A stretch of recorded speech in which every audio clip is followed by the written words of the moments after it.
So all UPSC aspirants and TGPSC APPSC ఆస్పిరెంట్స్కి ఇది ఒక సువర్ణ అవకాశం. మీకు ఇండియన్ ఎకానమీ నేను తయారు చేసిన పీడిఎఫ్, నా క్లాసెస్ కోసం నేను ఉపయోగించిన పీడిఎఫ్ ఏదైతే ఉందో ఆ పీడిఎఫ్ ఇప్పుడు సేల్కి పెట్టాం. 99 రూపీస్కి అందుబాటులో వచ్చేసింది పీడిఎఫ్. అలాగే union budget and economics survey కూడా మీకు అతి తక్కువ ప్రైస్ 99 రూపీస్కి అందుబాటులో ఉంది. దీంట్లో క్లాసెస్ కూడా వస్తాయి, పీడిఎఫ్ ఉంది, అలాగే క్విజెస్ కూడా యాడ్ చేస్తున్నాము. 99 రూపీస్కి you're getting this one also. So 99 store open చేసాం. అతి తక్కువ ప్రైస్లో మీరు ఇవన్నీ కూడా యూజ్ చేసుకునే సువర్ణ అవకాశం. So do make use of this opportunity. So ఇవాళ ఎడిటోరియల్ చూడమ్మా.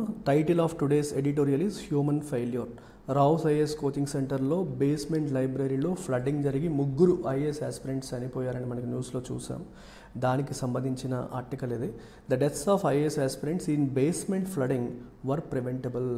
ఈ బేస్మెంట్ ఫ్లడింగ్లో మనం చనిపోయిన ఈ చావులు ఏవైతే ఉన్నాయో ఇవి ప్రివెంటబుల్, వీటిని మనం ఆపి ఉండవచ్చు, ప్రివెంట్ చేసే అవకాశం ఉండింది కానీ చేయలేకపోయాం. The tragic accident at an IAS coaching centre in New Delhi where flooding led to 3 IAS aspirants dying was a largely man made hence avoidable disaster. So IAS coaching సెంటర్లో జరిగిన ఈ ఫ్లడ్డింగ్, దానివల్ల జరిగిన చావులు అనేవి మ్యాన్-మేడ్ డిజాస్టర్, అవాయిడబుల్, మనం ఆపగలిగి ఉండగలిగేది ఇది. Such incidents are an increasing feature of localized urban flooding in which human failures play a major role. So మనకి అర్బన్ ఫ్లడింగ్ అనేది చాలా కామన్ ఫీచర్ అయిపోయింది. ఈ అర్బన్ ఫ్లడింగ్ వల్ల మనకి ఏంటంటే లోకలైజ్డ్ అంటే కొన్ని ఏరియాస్ అర్బన్ ఏరియాస్లో అంటే మనుషులు నివసిస్తున్న ఏరియాస్లోనే కొన్ని ఏరియాస్ లోతట్టు ప్రాంతాలు ముంపుకు గురవుతున్నాయి. ఇది మ్యాన్-మేడ్ ఎర్రర్, హ్యూమన్ ఫెయిల్యూర్స్, ఇవి చాలా కామన్ అయిపోయాయి. Basements in buildings have limited access and often limited ventilation. Building బేస్మెంట్స్కి యాక్సెస్ లిమిటెడ్, వెంటిలేషన్ కూడా limited. Getting in and out can be a challenge and being trapped is a real possibility as the water will find its way there first. బేస్మెంట్స్లోకి water చేరిపోతే మరి first water ఎక్కడి నుంచి అయినా ఏమాత్రం సందున్న water వచ్చేస్తుంది. Water చేరిపోతే అక్కడి నుంచి బయటపడడం అనేది ఆల్మోస్ట్ అసాధ్యం. ఎందుకంటే ఒకటే వే ఉంటుంది, ఎక్కువ దారులు ఉండవు, దాని నుంచి వెంటనే బయటపడాలంటే అంత ఈజీ కాదు.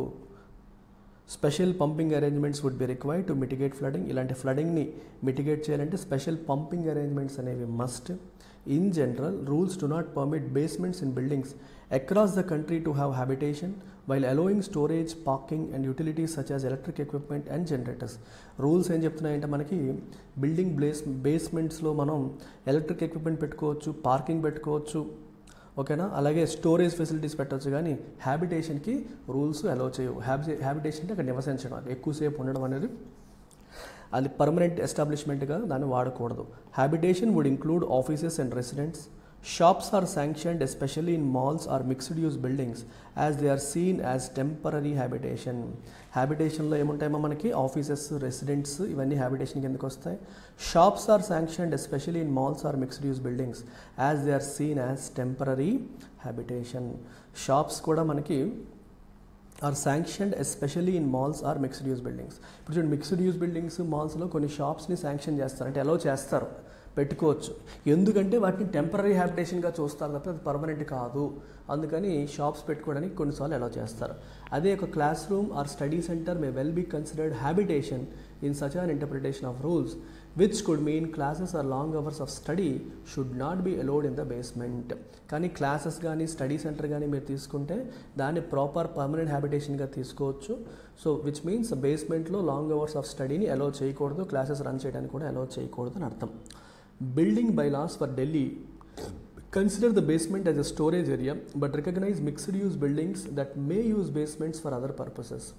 సో ఢిల్లీ యొక్క బిల్డింగ్ బైలాస్ ఏం చెప్తున్నాయంటే బేస్మెంట్ని స్టోరేజ్ ఏరియాగానే రికగ్నైజ్ చేస్తున్నాయి, అంతేగాని అక్కడ మీరు లైబ్రరీలు గట్రా రన్ చేయడానికి అప్రూవల్స్ లేవు. రావుస్ ఐఏఎస్ కోచింగ్ సెంటర్లో జరిగింది. దాని అర్థం రావుస్ ఐఏఎస్ ఒకటే రూల్స్ ఫ్లౌట్ చేసిందని కాదు.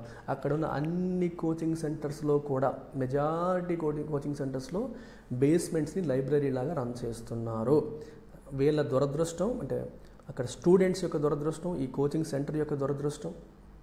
అక్కడ యాక్సిడెంట్ జరిగిందంటే వాళ్ళు ఒక్కలే తప్పు చేస్తున్నారని కాదు, అందరూ కూడా తప్పు చేస్తున్నారు. అందుకే అన్ని కోచింగ్ సెంటర్స్కి కూడా నోటీసెస్ వెళ్ళాయి, ఫైన్లు పడ్డాయి.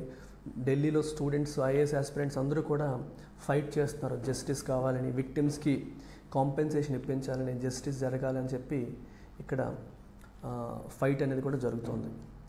As India urbanizes and land value and building value become increasingly expensive, it would be inevitable for buildings to be used for purposes other than mandated.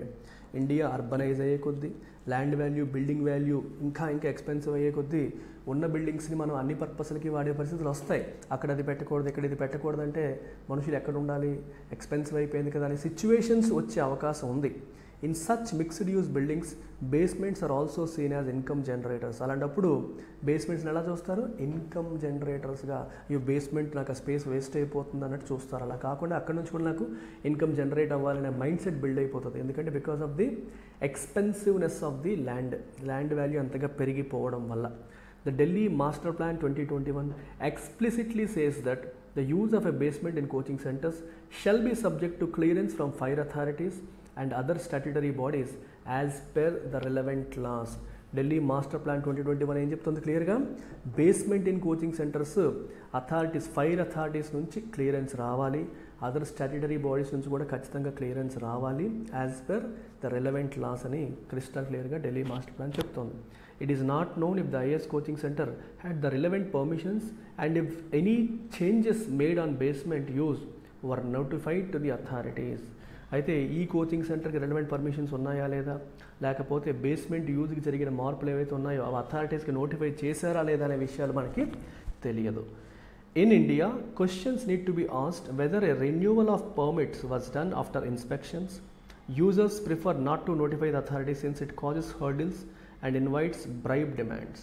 ఇండియాలో ఏమవుతుందంటే మనకి పర్మిట్ రెన్యువల్ చేసేటప్పుడు పర్మిట్ రెన్యువల్ జరుగుతుందా లేదా, inspections అయ్యాక అవన్నీ జరుగుతున్నాయా లేదా అనేది దాని గురించి క్వశ్చన్స్ అడగాల్సిన అవసరం ఉంది.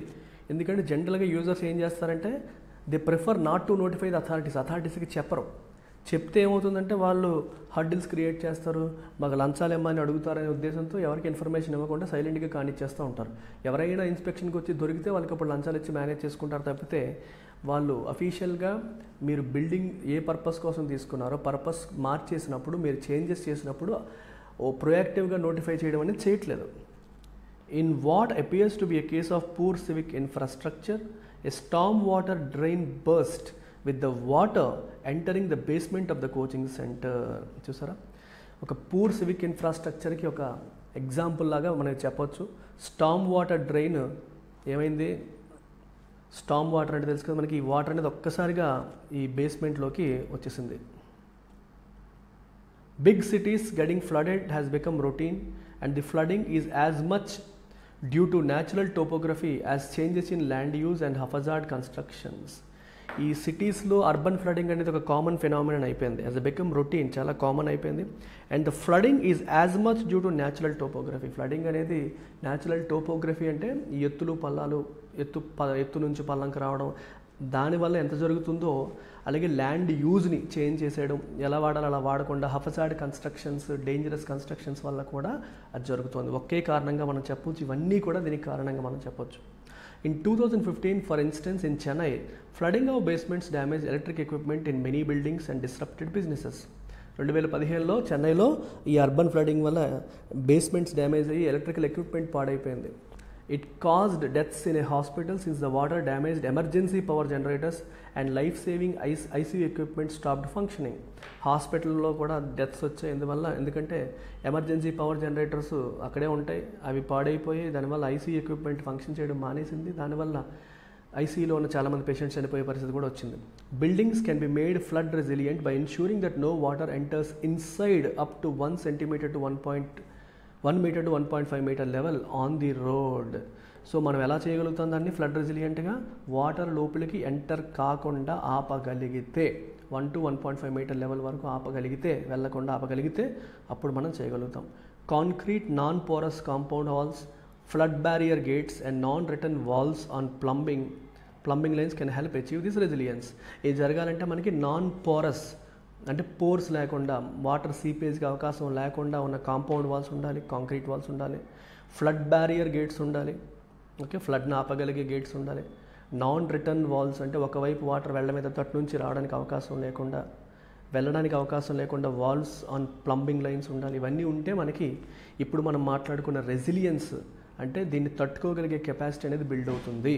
Otherwise we will struggle big time. That is what the article is saying here. So UPSC general studies మరియు ఆప్షనల్ క్లాసెస్ అతి తక్కువ ప్రైస్తో లైఫ్ టైం వ్యాలిడిటీలో మీరు పొందాలనుకుంటే you can join our courses. ఇప్పటికే బ్యాచెస్ స్టార్ట్ అయ్యాయి, మీరు మంచిగా యూజ్ చేసుకోవచ్చు. సో నెక్స్ట్ ఇయర్ ప్రిపేర్ అవ్వాలనుకునే వాళ్ళు, 2025 అటెంప్ట్ ఇవ్వాలనుకునే వాళ్ళు లేట్ చేయకుండా make use of this opportunity. Offers అనేవి last 2 days, 31st July last, అంటే రేపటితో ఆఫర్స్ అనేవి ఎండ్ అయిపోతున్నాయి. సో ఈరోజు మీరు యూజ్ చేసుకోండి. Take care, bye.